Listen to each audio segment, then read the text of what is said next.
تعریفیں حمد اور ثنا اللہ تبارک و تعالی کے لیے، درود و سلام نبی اکرم نور مجسم شفیع معظم احمد مجتبی جناب حضرت محمد مصطفیٰ صلی اللہ تعالی علیہ وسلم کی ذات والا صفات کے لیے حمد و صلات کے بعد مسلمان کا یہ عقیدہ ہے کہ ہمارا خالق اللہ ہے، ہمارا مالک اللہ، ہمارا رازق اللہ۔ جب یہ ساری چیزیں، ساری عطائیں، ساری نعمتیں اللہ کی ہیں تو پھر مسلمان کی ساری توجہ بھی اللہ ہی کی جانب ہونی چاہیے۔ اسے کوشش کرنی چاہیے کہ وہ ہر معاملے میں، ہر مسئلے میں، ہر پریشانی میں اپنی توجہ اپنے رب کریم کی جانب مبذول رکھے۔ انسان جب اپنے علم پر بھروسہ کرنے لگتا ہے یا اپنی عقل پر بھروسہ کرنے لگتا ہے یا اپنے تعلقات پر بھروسہ کرنے لگتا ہے یا اپنی دولت پر، مال پر، صحت پر، تو ایک بہت بڑے دھوکے کا شکار ہو جاتا ہے۔ اور انسان جب انسانوں پر بھروسہ کرنے لگتا ہے تو پھر اللہ تعالیٰ اسے بعض اوقات انسانوں کے سپرد کر دیتا ہے، انسانوں کے سپرد۔ اور بہت سارے ایسے لوگ بھی ہوتے ہیں جو رب کریم کو بھولتے ہیں اور وہ اپنی ساری توجہ انسانوں کی طرف، دنیا کی طرف، دنیا داروں کی طرف کر لیتے ہیں، تو اللہ تعالیٰ فرماتا ہے پھر میں انہیں یہ سزا دیتا ہوں کہ وہ مجھے بھولنے نکلے تھے تو میں نے انہیں ان کا اپنا آپ بھی بھلا دیا، اپنا آپ بھی۔ سورہ حشر کو دیکھیے گا، فرمایا وَلَا تَكُونُوا كَالَّذِينَ نَسُوا اللَّهَ فَأَنسَاهُمْ أَنفُسَهُمْ۔ ان لوگوں کی طرح نہ ہو جانا جنہوں نے اللہ کو بھلا دیا تو اللہ نے پھر انہیں ان کا اپنا آپ بھی بھلا دیا، انہیں اپنی بھی ہوش نہیں رہی، وہ ایسے مسائل میں گھر گئے، وہ ایسی آزمائشوں میں الجھ گئے، وہ ایسی دنیا داری کے اندر الجھے کہ انہیں اپنا بھی پتہ نہ چلا۔ اب تو ڈھونڈتا پھرتا ہوں اے اقبال اپنے ہی آپ کو، اب تو ڈھونڈتا پھرتا ہوں اے اقبال اپنے آپ کو، آپ ہی گویا مسافر، آپ ہی منزل ہوں میں۔ جب انسان خدا فراموش ہوتا ہے تو خود فراموش ہو جاتا ہے۔ ہمارا بڑے زمانے سے تکیہ ہے، کبھی امریکہ پر، کبھی یورپ پر، کبھی برطانیہ پر، کبھی مالداروں پر، کبھی اسلحے والوں پر۔ اس کا نقصان یہ ہوا کہ اپنا کوئی وجود نہیں رہا، اپنا کوئی نظریہ نہیں رہا، اپنی کوئی سوچ نہیں رہی۔ ایسے محسوس ہوتا ہے کہ کوئی منشور نہیں، کوئی دستور نہیں، لگام منہ میں ہے اور اس کا سرا کسی کے ہاتھ میں ہے، وہ جدھر چاہتا ہے ہمیں گھما لیتا ہے۔ اللہ فرماتے ہیں یوں نہ ہو جانا کہ تم رب کو بھلا دو اور پھر تمہیں اپنا آپ بھی بھول جائے۔ اولئک ھم الفاسقون، فرمایا یہ وہ لوگ ہیں جو نافرمان ہیں اللہ کے، یہ نافرمان ہیں۔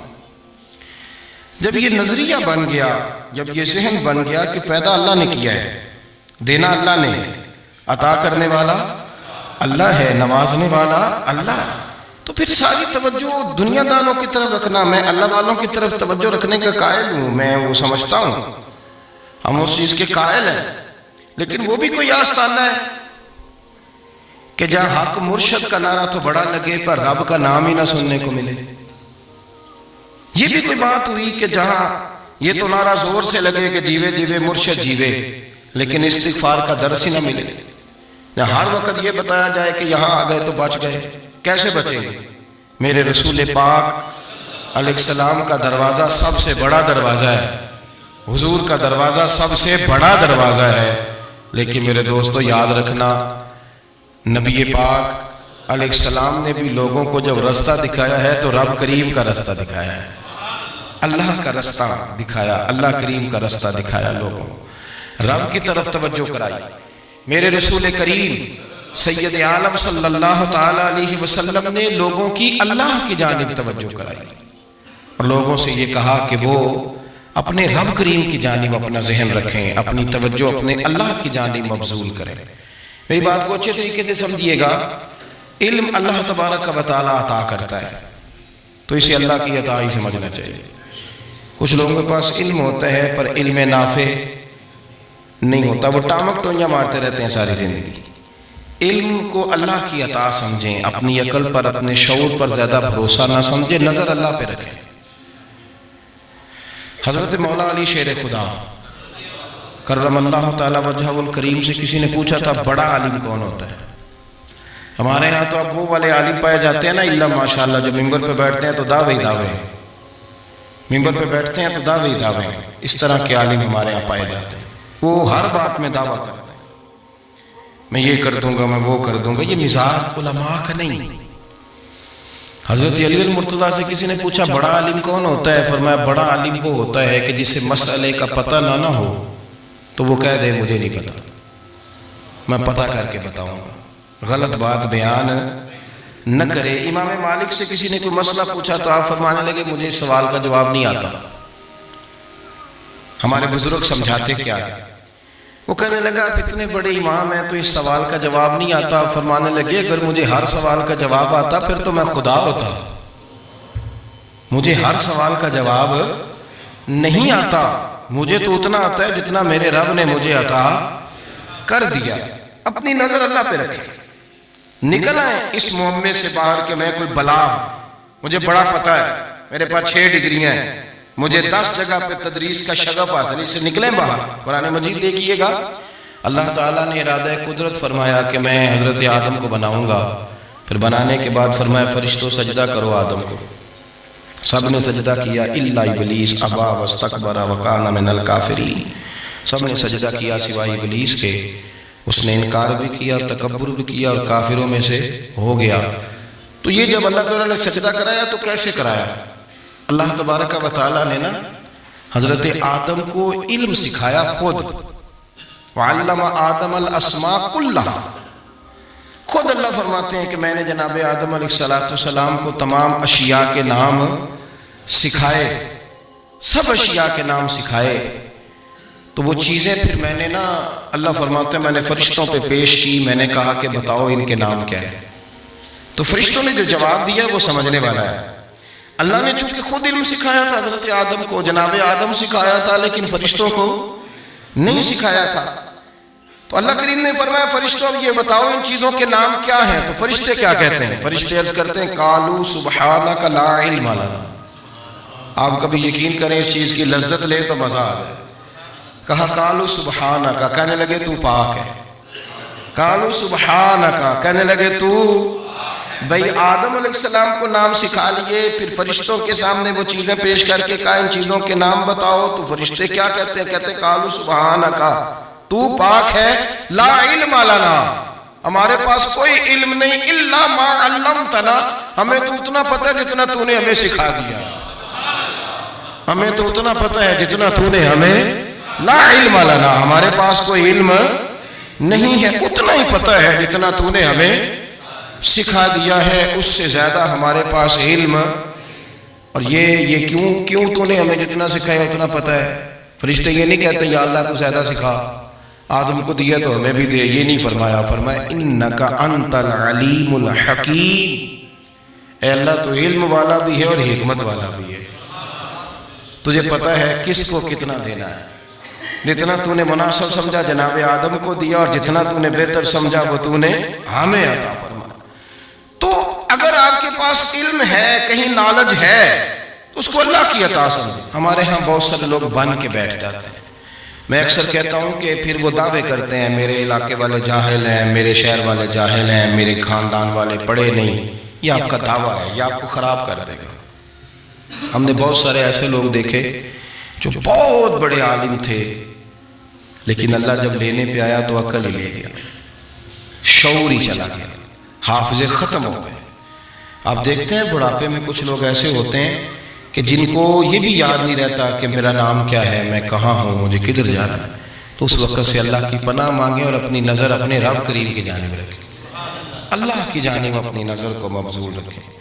دوسری بات، علم کے بعد ایک چیز آتی ہے جس کا نام ہے ہدایت، جس کا نام ہے تقوی، جس کا نام ہے پرہیزگاری، جس کا نام ہے عمل، عبادت، ریاضت۔ یہ بھی اسی وقت ہی نصیب ہوتی ہے جب میرا رب کریم نصیب فرما دیتا ہے۔ ہم نے نا نیکی کا اپنا اپنا سٹیٹس بنا لیا ہے، اپنا اپنا معیار بنا لیا ہے۔ کچھ لوگ کہتے ہیں کہ جناب مسجد میں سیمنٹ کا توڑا دینے سے بہتر ہے کسی غریب کو آٹے کا تھیلا دے دو۔ اب اس نے اپنا مزاج بنا لیا نا نیکی کا، اس نے اپنا سٹیٹس بنا لیا۔ میرا یہ سوال ہے کہ نبی پاک صلی اللہ تعالیٰ علیہ وسلم جب مدینہ شریف آئے تھے تو حضور نے سب سے پہلے غریبوں میں آٹا تقسیم کیا تھا کہ سب سے پہلے مسجد بنائی تھی؟ کیا عجیب لوگوں کا رنگ ہے، اپنی مرضی کی ہدایت، اپنی مرضی کا تقوی، اپنی مرضی کا معیار۔ مسجد کوئی بڑا چھوٹا خطیب بھی میری طرح کا ہونا تو وہ مسجد میں بیٹھ کے جب نبی پاک کی بات کرتا ہے تو کہتا ہے میرے رسول پاک غریبوں کا سہارا بن گیا ہے۔ وہ غریبوں کی بات کرتا ہے، مسکینوں کی، لاچاروں کی، کمزوروں کی بات۔ تو مسجد ہی تو وہ ادارہ ہے جہاں سے غریبوں کی بات ہو رہی ہے۔ تو اب لوگوں نے غریب کو اور مسجد کو لڑانا شروع کر دیا، اس کو لڑاؤ کہ مسجد میں پیسے دینے سے بہتر ہے آپ غریب کو آٹے کا تھیلا دے دیں۔ آپ یہ کیوں نہیں کہتے کہ مسجد میں بھی آپ توڑا دیں ایک سیمنٹ کا اور ساتھ غریب کو بھی خدمت کریں؟ یہ کیوں نہیں تقویٰ؟ اپنی اپنی مرضی کا مزاج، اپنی اپنی۔ کچھ لوگ کہتے ہیں چھوڑو جی، ساری زندگی انسان نماز پڑھتا رہے اور پھر گالیاں بھی دیتا رہے، بندہ داڑھی بھی رکھ لے اور جھوٹ بولنا بھی نہ چھوڑے، تو یہ آپ نے اپنے پاس سے تقوی کا معیار بنایا ہے۔ گالی دینے کا گناہ ہے اور داڑھی رکھنے کا ثواب ہے۔ تو اگر آپ داڑھی رکھے ہوئے ہیں اور آپ کوئی غلطی کر رہے ہیں تو اس سے آپ کی داڑھی کا ثواب ختم، اللہ کرے آپ کو سمجھ آئے میری بات۔ آپ کوئی غلطی کر رہے ہیں، داڑھی کا ثواب اس سے ختم، وہ اپنی جگہ پہ قائم ہے۔ اپنی مرضی کا کیوں تقوی کا معیار بناتا؟ تقوی کا مزاج اپنی مرضی کا نہ بناؤ۔ اللہ کی بارگاہ سے دعا مانگو کہ یا اللہ ہمیں ہدایت کا نور عطا فرما، اللہ تو ہمیں رستہ دکھا، تو بتا کہ ہدایت کیا ہے۔ تو رب فرماتا ہے اللہ ولی الذین آمنوا، اللہ مومنوں کا مددگار ہے، یخرجہم من الظلمات الی النور، وہ انہیں اندھیروں سے نکالتا ہے اور نور کی طرف روشنی عطا فرماتا ہے۔ اندھیروں سے نور کی طرف اللہ لاتا ہے۔ اللہ ولی، اللہ مومنوں کا ولی ہے، وہ انہیں اندھیروں سے نور کی طرف نکالتا ہے۔ ہدایت ہمیشہ اللہ کی طرف سے سمجھو۔ جب وہ نماز کی توفیق دیتا ہے تو اپنے فضل سے دیتا ہے، جب وہ ذکر کی توفیق دیتا ہے تو اپنے فضل سے۔ ہم سمجھتے ہیں ہو جی فلانا نہیں پڑھ رہا بڑا بیوقوف ہے، فلانا نہیں پڑھ رہا، تو تم کیا اپنی عقل کے طور پہ پڑھ رہا ہے؟ میں بھی اللہ کے فضل سے 2 سپارے پڑھتا ہوں، تو کس پہ احسان کرتے تو 2 سپارے پڑھ کے رویا کر، کہا کر مالک تو بڑا قریب نہیں۔ بڑے لوگ ہیں جن کو پورا قرآن حفظ ہے پر انہیں پڑھنے کی توفیق نہیں، تو نے فضل کیا اور مجھے توفیق دے دی ہے پڑھنے۔ رویا کر، پڑھ کے رویا کر، راتی ساری کر کر زاری، او نیند اکھاں تھی توندے تے فجرے اوہی گناہگار کہاون سب تو نیوے ہوندے۔ مہربانی کرے، ڈرے، نیکی کرے تو پھر ڈرے، پھر احساس پیدا کرے، پھر اپنے اندر وہ کمزوری لائے کہ توبہ توبہ مجھے تو پتہ ہی نہیں، تو جانتا ہی نہیں۔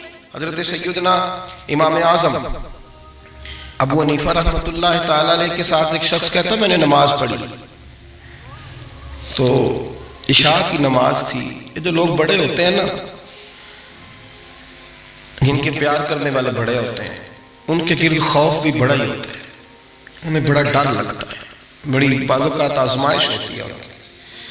عشاء کی نماز کہتے پڑھی تو امام صاحب نے نا عشاء کی نماز میں تلاوت کی آیتیں فَمَن يَعْمَلْ مِثْقَالَ ذَرَّةٍ خَيْرًا يَرَهُ وَمَن يَعْمَلْ مِثْقَالَ ذَرَّةٍ شَرًّا يَرَهُ، فرمایا جو ذرہ برابر خیر کرے گا وہ بھی قیامت میں دیکھے گا، اور جو ذرہ برابر شر کرے گا وہ بھی قیامت میں اس شر کو دیکھے گا، اس کے سامنے آئے گا۔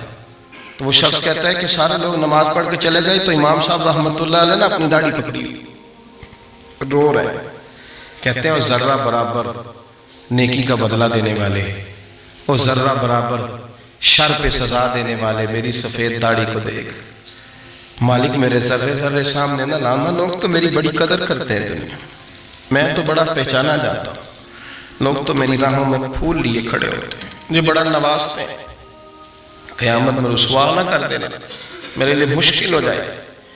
وہ کہتے ہیں میں نے امام صاحب کا درد دیکھا، مجھے کوئی کام تھا تو میں چلا گیا، میں نے کہا کہ وہ اس وقت اللہ کے حضور حاضر ہیں تو میں دوبارہ آؤں گا، کہتے میں تہجد کا وقت آیا تو امام صاحب وہیں بیٹھے تھے اور ان کی داڑیاں آنسوؤں سے بھری ہوئی تھی اور زور سے داڑھی پکڑی ہوئی، کہنے لگے مالک رسوا نہ کر دے، قیامت میں رسوا نہ کر دے۔ یار جو ہدایت یافتہ لوگ تھے وہ تو ڈرے ہوئے تھے، وہ تو سہمے ہوئے تھے، وہ تو کہتے تھے یہ اس کا فضل نہیں، اس نے بلا لیا، یہ اس کا کرم نہیں۔ حضرت باعزید بسطامی کسی کافر کو دیکھتے تو رو پڑتے، کہتے مالک تو کتنا کریم ہے، یہ بے ایمان رہ گیا، تو نے اپنے فضل سے مجھے اپنے نبی کا غلام بنا لیا۔ وہ رو پڑ۔ یہاں تو لوگوں کا دعویٰ ہی بڑا ہے، نمازی اللہ خیر فرمائے وہ تو دوسروں کو گھورتا ہے، وہ کہتا ہے جنت کا میں مالک ہوں، کنجیاں میرے پاس ہیں، میں کسی اور کو گھسنے نہیں دوں، اور اگر 2-3 حج کر لے تو پھر تو وہ کہتا ہے کہ ہم میرے سے پوچھ کے لوگ جنت میں جائیں گے معاذ اللہ، اور اگر وہ 2 4 5 7 دفعہ کوئی نفل پڑھ لے تو پھر وہ کہتا ہے چھوڑیں جی سارے لوگ بے عمل ہیں، میں اکیلا نیک۔ نہ ایسا کریں، اپنی توجہ اپنے رب پہ رکھیں، اپنی توجہ اپنے معین الملت والدین، عطا رسول، ہند الولی، غریب نواز، خواجہ معین الدین چشتی، حضرت خواجہ اجمیر، شاہ اجمیر، شاہ اجمیر، والی ہندوستان۔ آخری عمر میں نا سارا دن روتے گزر جاتا، ساری رات روتے گزر جاتے، ذرا سی کوئی بات کرتا تو رو پڑتے، آنکھیں آنسوؤں سے بھری رہتی۔ کئی دفعہ اپنے بھی پریشان ہو جاتے ہیں نا کہ یار تو ایک بات کی جان ہی نہیں چھوڑ رہا، تو خواجہ قطب الدین صاحب بختیار کاکی سے لوگوں نے کہا کہ آپ مرشد سے بات کریں، اتنا بھی تو نہیں نہ رونا چاہیے، ہر وقت اس کے آنسو کی کریے، عاشق دا کام ہی رونا تو تے بنا رویوں نہیں منظوری، یہ عاشق سدا ہی روندا رہندا ہے، پاویں وصل ہوئے تے پاویں دوری، ہر وقت رونے کا کیا مطلب ہے؟ تو خواجہ قطب صاحب کہتے ہیں میں قریب گیا تو میں نے پیر دبائے، میں نے کہا سونیا لوگ تو کچھ بھی نہیں کرتے، تو نے تو کمال کر دیا، 90 لاکھ آدمی مسلمان کر دیا، دنیا کچھ نہیں کرتی، تو نے 50 سال ساری رات مصلی پہ بیٹھ کے رب راضی کیا، تو شہزادہ تھا، حضور کی اولاد تھا، لیکن معین الدین تیرا ایک پلاٹ بھی نہیں، تو نے طالب علم پالے، انہیں غریبوں کو دیا، تو نے نمازا، کوئی شے نہیں تیرے پاس، ہر چیز تو نے، ساری رات روتے ہو، سارا دن روتے ہو۔ تو خواجہ قطب الدین صاحب کہتے ہیں میں نے جب عرض کیا تو خواجہ صاحب مجھے گلے لگا لیا، چیخ مار کے روئے، کہنے لگے قطب الدین پتر داڑھی سفید ہو گئی، جانے کا وقت آ گیا، جو تو نے نیکیاں گنوائی ہیں وہ ہیں صحیح میرے پاس، پر یار کی بارگاہ میں پیش کرنے کے قابل ایک بھی نہیں، ایک بھی نہیں، تو بارگاہ تو دیکھ کتنی بڑی ہے، رسول کریم کی بارگاہ میں پیش کرنے کے قابل ان میں سے ایک بھی نہیں، تو آستانہ دیکھ کتنا بڑا ہے، کیا پیش کروں گا، کیا عرض کروں گا حضور کی بارگاہ میں، کس طرح؟ وہ یار جو بڑے تھے وہ تو ڈرے ہوئے تھے، سہمے ہوئے تھے، وہ تو بڑی آزمائش میں تھے، لیکن میرا اور آپ کا رٹا 2 نمازیں پڑھ کے 6 نمازوں کا دعویٰ کرنا اور لمبی چوڑی کہانیاں بنانا اور اپنے منہ سے اپنی تعریفیں کرنا، اس سے تھوڑا باہر آئے۔ رزق بھی میرا اللہ ہی دیتا ہے، علم بھی اللہ دیتا ہے، رزق بھی۔ بڑے بڑے فقیروں کو مالدار ہوتے دیکھا، بڑے بڑے مالداروں کو فقیر ہوتے دیکھا، بڑے بڑے، میرے ایک بڑا سخی قسم کا سجن ہے، بڑا پیارا ہے، میں اسے سخی مانتا ہوں، میں نے اپنی پریشانیوں کے دنوں میں بھی اس شخص کو سخی دیکھا۔ ایک دن رات کو مجھے ٹیلی فون کر کے کہنے لگا کدھر ہو؟ میں نے کہا میں گھر ہوں، نہیں اکثر سفر میں ہوتے ہو نا؟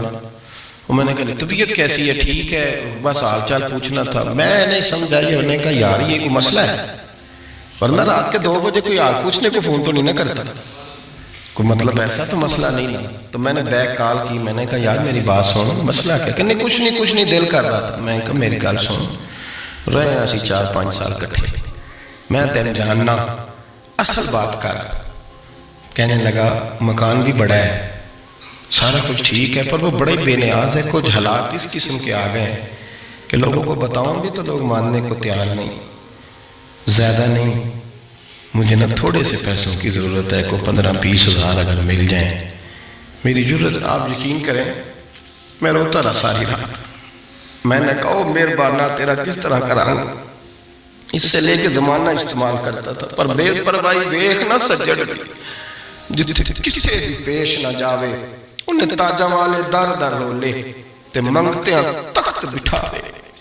سجنا کسی نو کارا مل دئی کوئی کعبے و خالی آ. واللہ خیر الرازقین. وقت تو دائیں بائیں نہ جا، رزق تو تجھے میں دوں گا.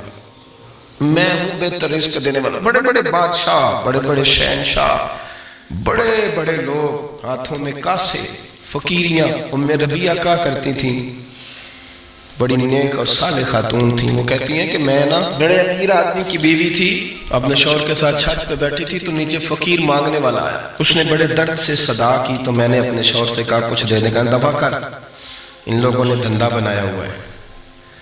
کہتی میں میکے سے بھی بڑا مال لے کے آئی تھی، میرے ماں باپ بڑے امیر تھے تو میں نے نا چوری اپنے خامہ سے نظر بچا کے باتھ روم جانے کے بہانے گئی اور نیچے جا کے 5 دینار میں نے اس فقیر کی ہتھیلی پہ رکھے. کہتے ہیں اس نے 5 دینار دیکھے، پھر میری طرف دیکھا تو میں نے اس کی آنکھوں میں آنسو چمکتے دیکھے. کہنے لگے بی بی رب تیرا بھلا کرے، میں 3 دنوں کا بھوکا. وہ چلا گیا. میں گھر آ گئی. جب باہر آئی تو میرا شوہر کہنے لگا تو اتنی اب اتنی تو تیز ہو گئی ہے اور تو اتنی خود مختار ہو گئی ہے، میرے بغیر پوچھے مال خرچ کرے گی، جا تجھے 3 طلاقیں. کہتی میں بالدار اور وزادار باپ کی بیٹی تھی، طلاق لے کے گھر آئی تو میرا باپ ٹوٹ گیا، چارپائی پہ چلا گیا. اوہو یہ کیا بن گیا. کہتی بڑی تکلیف رہی. 1-2 سال کے بعد میرے ابا نے میری شادی کر دی. اب جس شوہر کے پاس گئی وہ بڑا نیک تھا، پرہیزگار تھا، اللہ نے بہترین صلہ دیا. کتنی چھت پہ بیٹھی تھی، دروازے پہ فقیر آیا تو میں نے شوہر سے کہا کچھ دے دوں. کہنے لگا 5 نہ دینا، 15 دینا، 20 دینا. میں فقیر ہوں، میں نے فقر سے دولت دیکھی ہے، اسے خالی نہ لوٹانا. کہتی ہے کہ میں نیچے گئی اور جب میں نے اس کی طرف دینار بڑھائے تو میری چیخ نکلی، پیسے پھینک کے میں بے ہوش ہو کے گری. میرا شوہر نے آ کے اٹھایا، اندر لے گیا، پانی منہ پہ چھڑکا. کہنے لگا تجھے کیا ہوا؟ کہنے لگی یہ جو مانگنے آیا یہ میرا پہلا شوہر تھا، وہی تھا جو کہتا تھا کہ تو 5 دینار دیا یہ جا تجھے 3 طلاقیں. پڑھو نا حدیث پاک. میرے نبی پاک علیہ السلام نے فرمایا ایک بندہ گنجا تھا. گنجا کوئی ترتیب آگے پیچھے ہو جائے تو مفہوم کے لحاظ سے، لیکن میں مفہوم اس کا واضح کرتا ہوں. ایک گنجا تھا، کوئی شے نہیں تھی، سر پہ بال بھی نہیں تھے، رویا کرتا تھا. اللہ تعالیٰ نے فرشتے کو بھیجا، تجھے کیا چاہیے؟ تو کہنے لگا بال آ جائیں اور تھوڑا مال آ جائے. فرشتے نے ہاتھ پھیرا تو بال بھی آ گئے تو بکریاں بھی آ گئیں، لائنیں لگ گئیں، مال ہی مال ہو گئے. دوسرے کے پاس گیا، وہ کوڑا تھا. اس کو جا کے کہا کیا چاہیے؟ کہنے لگا شفا ہو جائے اور کچھ اللہ تعالیٰ آسانی کر دے. شفا بھی ہو گئی، گائیں بھی دے دی، بھینسیں بھی دے دی، مال ہی مال ہو. پھر ایک کے پاس گیا، وہ اندھا تھا، تجھے کیا چاہیے؟ اس نے کہا آنکھیں مل جائیں اور کچھ ساتھ اللہ مال دے دے. اونٹ ہی اونٹ ہو گئے. جب بڑا نواز دیا تو پھر مالک نے امتحان لینے کا ارادہ کیا. یاری تیری سونا ہے پر آزمائشاں بھی تیریاں آگ. آزمائشاں تیریاں، صحیح کہہ رہا ہوں، آزمائشاں تیریاں، یاری تیری سونا ہے پر آزمائشاں تیریاں. اے سونا پرکھیا جامدہ ہی پہلو نہ لگاں دے لگ. اللہ نے فرمایا آزمائش کرو. سب سے پہلے گنجے کے پاس آئے، اسے کہا اللہ کے رستے میں کچھ دیکھنے لگا، میرے خرچے ہی بڑے. دیکھو تو صحیح کتنی مشکل میں وقت گزارتا ہوں، حال ہی کوئی نہیں. تو اس نے کہا میں نے تو سنا ہے تو گنجا اور بھوکا ننگا تھا. کہنے لگا میں تو جدی پشتی رہی سے آزم ہوں، تو یہ کس پاگل نے کہا ہے بھاگ جا. اس نے کہا اچھا جیسے تو تھا ویسے ہی ہو جائے. کھیت کھلیان اجڑ گئے، پھر سے گنجا ہو گیا. حضور علیہ السلام فرمانے لگے، پھر وہ اس کے پاس گیا جو کوڑا تھا، اسے کہا کچھ دے. کہنے لگا خرچے ہی بڑے. اب پوچھ لیں کسی امیر آدمی سے، کہے گا چکی کے نیچے ہاتھ ہے میرا، میرے سے زیادہ تو پریشان بندہ ہی کوئی نہیں. کیا بتاؤں آپ کو، اتنا ٹیکس ہے، اتنا جرمانہ ہے، فلانی شے ہے، بڑا کچھ گنواتے ہیں لوگ. اس نے کہا میں نے تو سنا تو پہلے کوڑا تھا. اس نے کہا اچھا دوڑ جا، میں تو رئیس اعظم ہوں، دادا بھی پردادا بھی اور ساری نسل ہی. اس نے کہا اچھا جیسے تو تھا ویسے ہی ہو جائے. پھر وہ گیا اندھے کے پاس اور جا کے کہا اللہ کے نام پہ کچھ دے. تو کہنے لگا رب کے نام پہ؟ یہ کھڑے ہیں اونٹ جتنے تیرے دل کرے لے جا. اس نے کہا کیا معنی اس بات کا؟ کہنے لگا یار تجھے کیا بتاؤں، میں تو اندھا تھا، میں نے تو کبھی دنیا دیکھی نہیں تھی. پھر اس کریم نے فضل کیا تو مجھے بڑا کچھ دکھایا. میں کیا بتاؤں، میرا دل کر رہا کہہ دوں کہ پھر اس نے کعبہ دکھایا، پھر اس نے روضہ رسول دکھایا، پھر اس نے ریاض الجنہ کے سجدے دکھائے، پھر اس نے اپنے محبوب کے دروازے کی رونقیں دکھائیں۔ اس نے بڑا کچھ دیا، اس نے بڑا نوازا۔ میرے پاس تو شاید میں بدکار پرانا خادم، کسے در ملی نہ ٹوئی، اعتباسف یار نے نظر جو کی تھی پھر واسف ہی ہوئی۔ یہ تو اس کا کرم ہوا۔ تو یہ وہ کہنے لگا تو اللہ کے نام پہ جان مانگ، میں وہ بھی دینے کو تیار۔ میرے پاس تو شے کوئی نہیں تھی، مجھے تو اپنا پتہ ہے، میں تو کوئی شے نہیں تھا، کچھ نہیں تھا میرے پاس۔ یہ تو ان کا کرم ہے کہ رخ ان کا ادھر ہے، اور مختصر سی میری کہانی ہے، یہ جو بھی ہے ان کی مہربانی ہے۔ تو وہ کہنے لگا میں بھی کچھ لینے نہیں آیا تھا، تیری آزمائش ہی کرنے آیا تھا۔ تیری عزتیں بھی سلامت رہیں گی، تیرا مال بھی سلامت رہے گا، تیری شفا بھی۔ اپنی زندگی میں کبھی بھی اللہ کی بارگاہ سے توجہ ادھر ادھر نہ کریں، چھوڑیں لوگ کیا کر رہے ہیں، دنیا کیا کہہ رہے ہیں، کبھی بھی اپنی توجہ دار۔ ہمارا یہ مسئلہ بن گیا کہ ہماری سیاست ہے، ہماری دنیا داری ہے، ہم بندوں کو راضی کرنا چاہتے ہیں، ہم دیکھتے ہیں کون کس طرح، اور آپ یقین کریں آپ تھک جائیں گے، بندے راضی نہیں ہوں گے، وہ نہیں راضی ہوتے۔ آپ ان کو منا کے لائیں گے تو ادھر والے نکل جائیں گے، ادھر کو منائیں گے تو ادھر والے نکل جائیں گے۔ اس چکر سے باہر آئیں، اس رب کو راضی کریں جو فرماتا ہے ان الذین آمنوا وعملوا الصالحات سیجعل لهم الرحمن ودا۔ فرمایا تو ایمان لانے کے بعد نیک عمل کر، میں لوگوں کے دلوں میں تیری محبت پیدا کر دوں۔ رحمان لوگوں کے دلوں میں محبت ڈال دے گا، اللہ لوگوں کے دلوں میں۔ اپنی نظر ہمیشہ اپنے رب پہ رکھیں۔ اتنی لمبی چوڑی دنیا داروں سے امیدیں نہ وابستہ کریں۔ میں نے دیکھا ہے لوگ کا سال ایسی کرتے ہیں، کبھی اس کے دروازے پہ کبھی اس کے دروازے پہ۔ ان چکروں سے باہر آئیں اور اپنے رب کی بارگاہ کی طرف توجہ کریں۔ استغفار شوق سے پڑھا کریں، اور اکیلے میں نہ، اکیلے میں۔ حضرت رئیس المتکلمین مولانا نقی علی خان صاحب رحمۃ اللہ نے لکھا ہے کہ فرعون 500 سال حکومت کر گیا، یہاں تو 5 سال کی حکومت کی پیر لڑکھڑاتے ہیں، 500 سال۔ فرماتے اصل وجہ یہ تھی کہ دنیا جب سو جاتی تھی نا تو اوپر چادر لے کے تو مسلح پہ بیٹھ جاتا تھا، اور ہاتھ باندھ کے کہتا تھا رب تو ہی ہے، میرا پردہ نہ کھول، مالک تو ہی ہے، کرم نوازی کرنا، میری پکڑ نہ کرنا۔ وہ بے ایمان ہو کے اگر 500 سال ہاتھ باندھے تو گزارا کر لیتا ہے، تو ایماندار ہے۔ پر مسئلہ یہ ہے کہ تو رات کو بکل مار کے ہاتھ نہیں نہ باندھتا، تو محنت نہیں کرتا، تو استغفار نہیں کرتا، توبہ کریں تو بچے رہیں۔ وہ اتنی لمبی حکومت کر گیا چونکہ رات کو کہتا تھا مالک رب تو ہی ہے، لیکن مہربانی فرما، میری پکڑ نہ فرما، تو اللہ نے تو اس کو مہلت دے دی۔